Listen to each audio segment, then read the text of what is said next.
Hello and welcome to another video review. This is Gears of War 2 for Xbox 360. This is a third-person cover-based shooter by Epic Games and People Can Fly, and published by Microsoft in November of 2008 exclusively for Xbox 360, which is of course a shame for the people who actually liked Gears of War on PC and were awaiting the sequel, only to find that it was only released on console instead of how the original was, which was released on both PC and Xbox 360.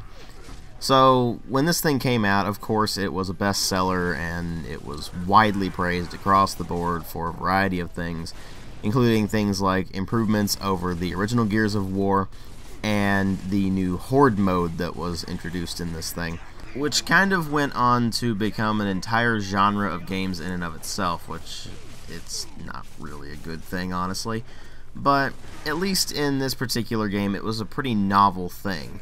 So, the question ultimately becomes, is all that praise justified? Does this thing improve upon the original Gears of War?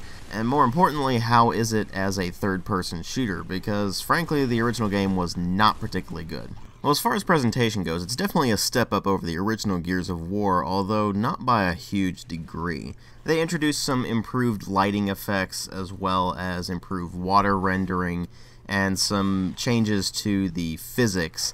But by and large, it's pretty much the same kind of stuff you saw in the original Gears of War, which means, of course, that it's brown and gray and realistic, with special emphasis being thrown to the gray bit, because pretty much every single thing in this game is gray, except for one level in particular where there's a lot of red, and you get one guess what that is from. Aside from that, it's a decent enough looking Unreal Engine 3 game as of the 2008 era. It is definitely held back by its Xbox 360 hardware. I mean, we had, previous to that, Unreal Tournament 3 in 2007 that came out on PC as well, and it looked considerably better than this, and that's partly because they could actually render a lot better on PC. So, it kind of makes me wonder what this would be like if you were to play it on PC, considering that there is a lot of pop-in on this thing. Now, it's done in that sort of Unreal Engine sense of it just kind of slowly builds up as opposed to just straight up popping in. So you can actually have moments where you'll just sit there looking at a piece of the environment for a couple of seconds before it finally kicks in with the actual full-res texture, and even the full-res textures aren't that great. I mean, they're serviceable enough, but because of the complete lack of a decent color scheme, it makes nothing in this game look particularly appealing at all. And it certainly didn't really feel like a graphics powerhouse for the Xbox 360 either, so that is kind of unfortunate.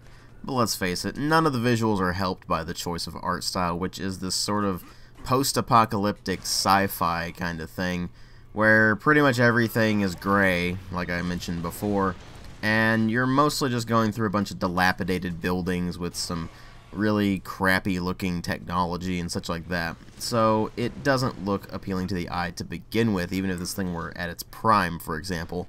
And then you throw in the other things that are just kind of weird, like the cog all being ridiculously muscle bound and pretty much obviously steroid abusing soldiers who just curb stomp things and have all these sort of chiseled jaws with ridiculously thick necks and everything. The whole game just looks ridiculous. And then you throw in things like chainsaw bayonets and an orbital satellite that blasts things, and you've got a game that is trying to go for this pumped up testosterone fueled nonsense that, at the same time as it's really stupid, is admittedly kinda cool. But it's certainly not appealing to the eye at all. At least they've got some pretty solid animations for the most part to kind of tie everything together. And then there's the sound design, which generally is pretty solid. You've got some decent sound effects, none of which are particularly amazing, but they certainly get the job done. And some weapons sound a bit beefy, where others don't sound as beefy. Luckily, the ones that don't sound as beefy aren't really meant to be powerful, so that's a good thing. And the voice acting is generally pretty solid. It's just that the script is not really giving them much to work with. So they definitely did the best with what they had, and that is very well appreciated because they do actually help this game out quite a bit. But unfortunately, again, the script is what it is, and there's only so much they can do. And then there's the music, which alternates between kind of bombastic orchestral cues and trying to appeal to your emotions with some somber stuff, none of which really works very well. I mean, you think about the art style and such, and you'd think they'd just throw in a lot of, say, heavy metal or something like that, but no, they don't, and they try to play it more subtly, and it just doesn't work. Nothing about this game is subtle, so trying to put in more subtle musical cues just seems ham-fisted and really out of place. But ultimately what really matter here are the story and the gameplay, and the story in this is set about 6 months after the events of the original Gears of War, where the COG, or Coalition of Ordered Governments, I wish I was making that up, but I'm not, detonated a device to try to destroy the Locusts as much as possible. And in that time, they have found out that this explosion also messed up the emulsion, which is this strange substance that they've been using as fuel and such like that. And so now it has caused a bunch of ramifications among both the humans and the Locust. But you don't really learn too much about the Locust part of that until later on in the game. But suffice to say, the Locusts weren't exterminated with that particular explosion, and now they're back with a vengeance. This time they are sinking cities around the human stronghold of Jacinto, and the humans are trying to strike back before Jacinto is next. So you take control of Marcus Phoenix once again and his Delta Squad, who go directly into the Locust tunnels to strike at the Locust where it hurts. And as they're going through this process, they find out how the Locust are actually sinking the other human cities and try to stop that. From there, the story gets a bit more complicated as they go about trying to take down the Queen of the Locusts and thus defeat the Locust once and for all. But while it is admittedly a bit better than the original Gears of War storyline, simply because they actually put a bit more effort into it, it ultimately ends up being little more than a vehicle for you to do all these testosterone-fueled acts of just completely and utterly annihilating your opponents. And when they try to throw in more of the serious stuff, the more dramatic elements, it ends up falling completely flat. To give you a prime example of this, one character is built up to be the newbie to the squad, and because he's the FNG, you know he's gonna die. You just know it.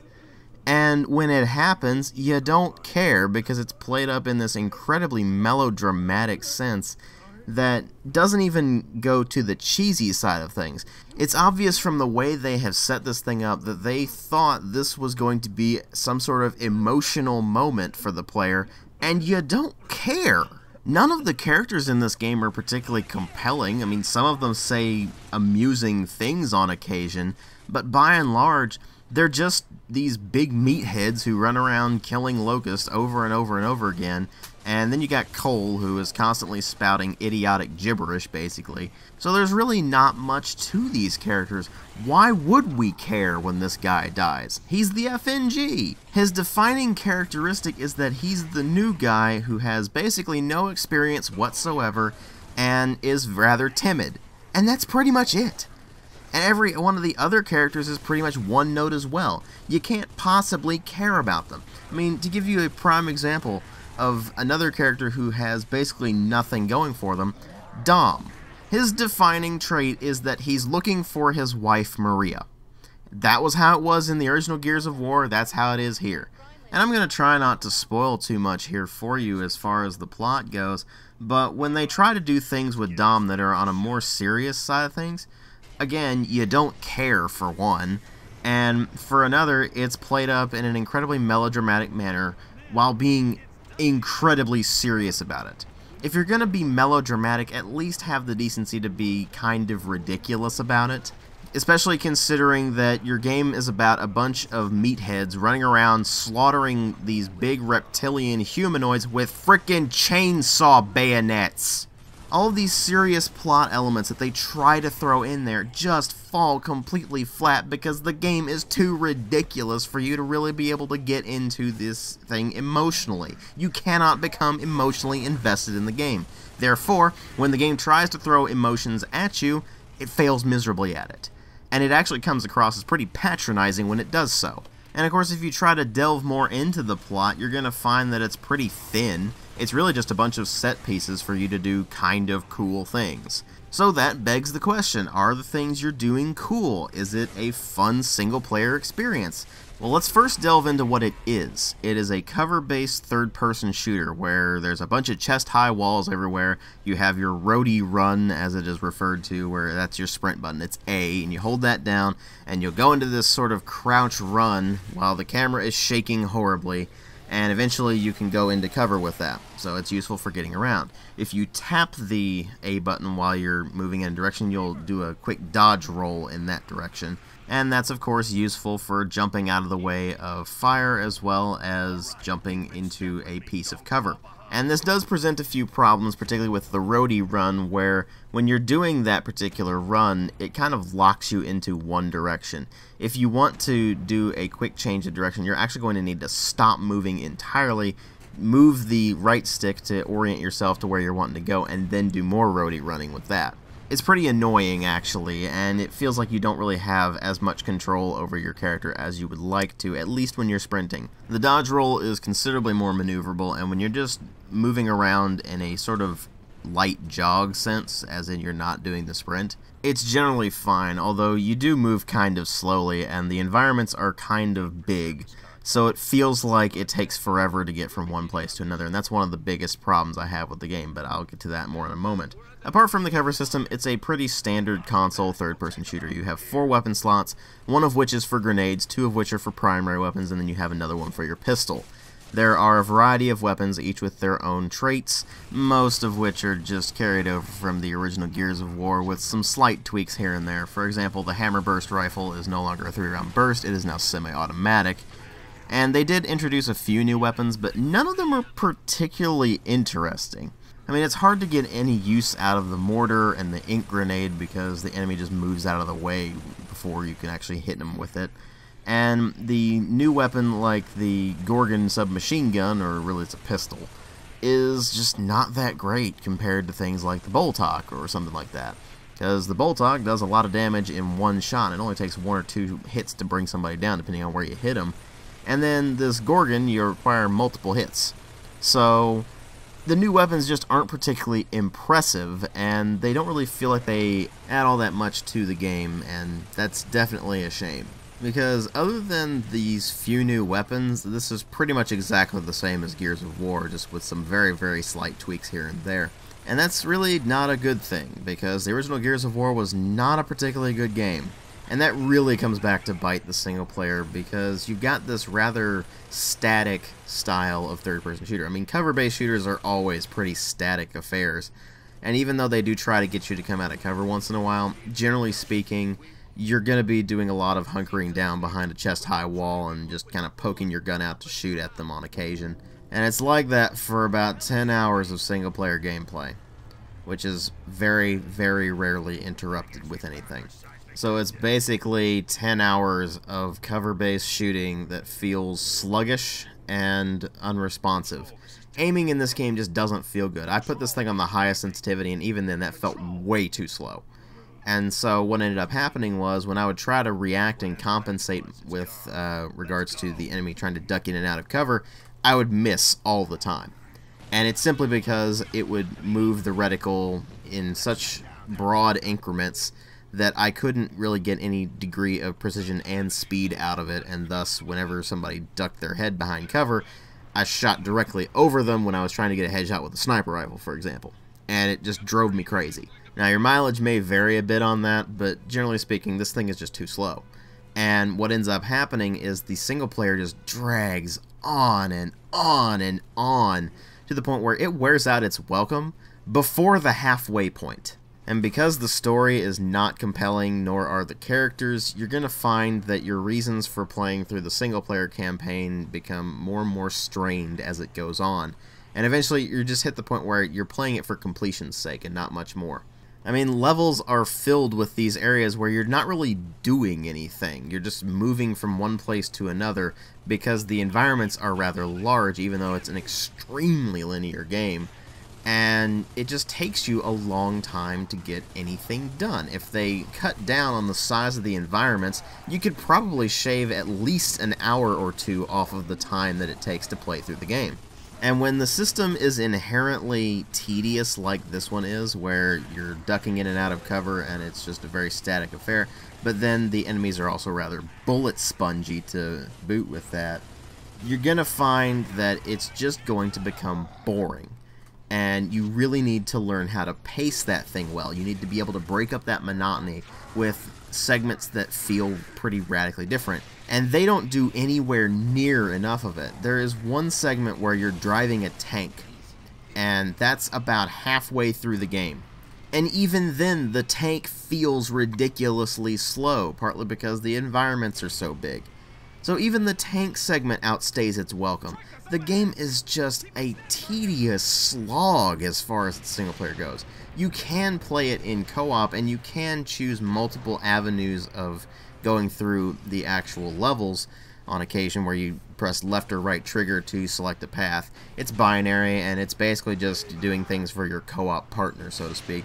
If you're playing it single player, then it's just your AI buddy. If you're playing a co-op, then obviously the other player is going to be doing that.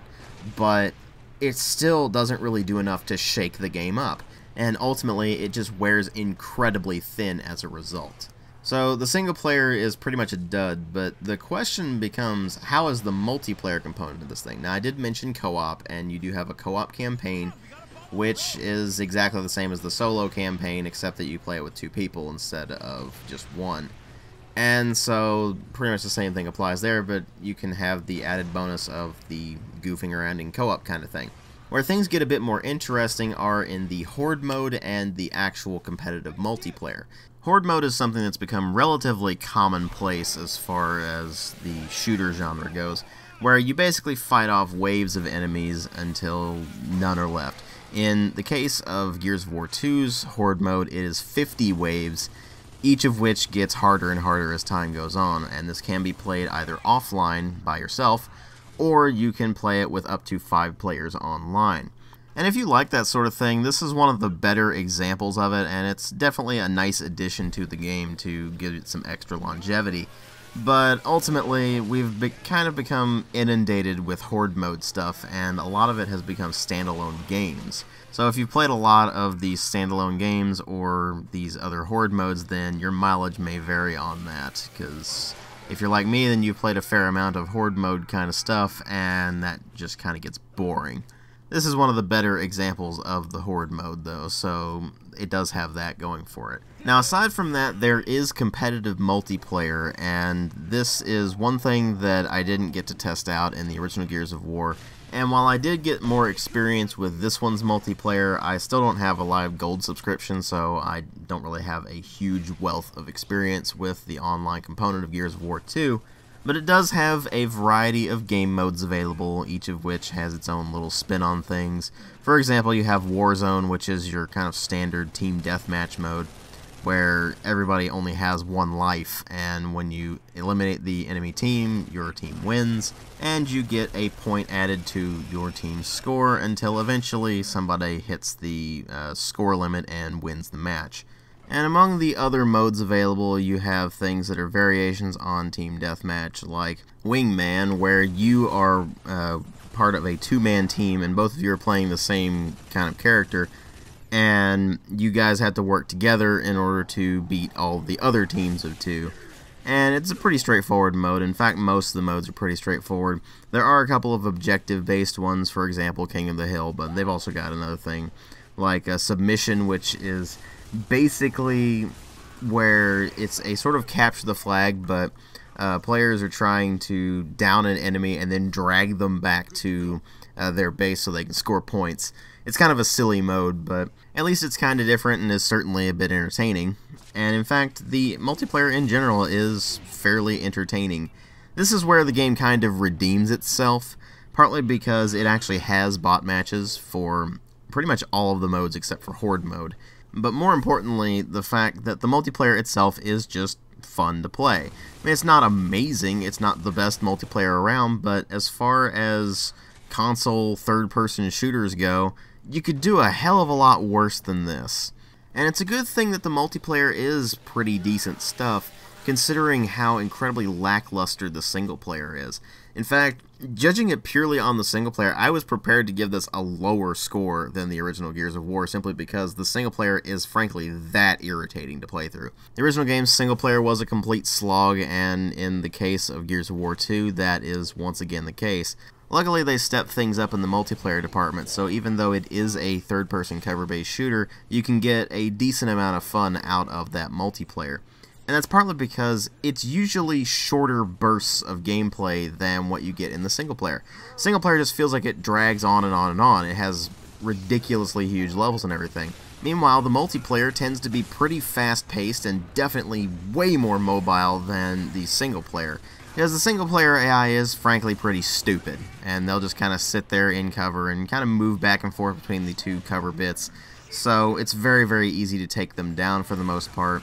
And really you're only going to run into problems with BS. Whereas in multiplayer, it's more about advantageous positioning and trying to force people out of their cover and trying to control different points on the maps and things like that.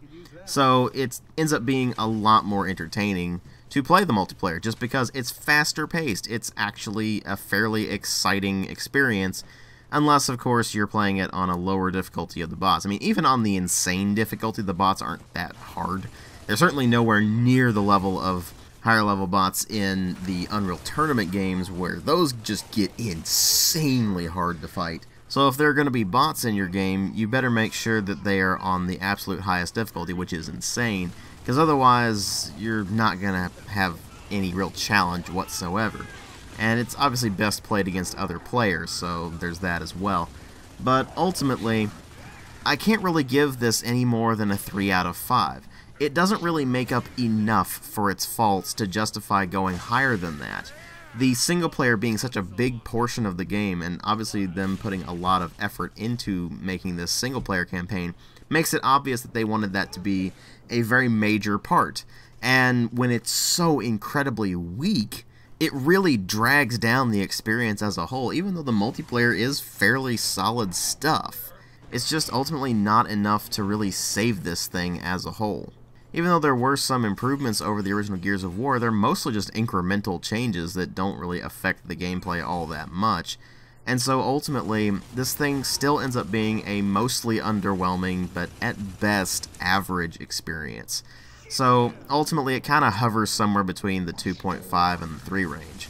But considering that the single player drags this thing down so much, I'm ultimately giving it a 2.5. Thanks for watching.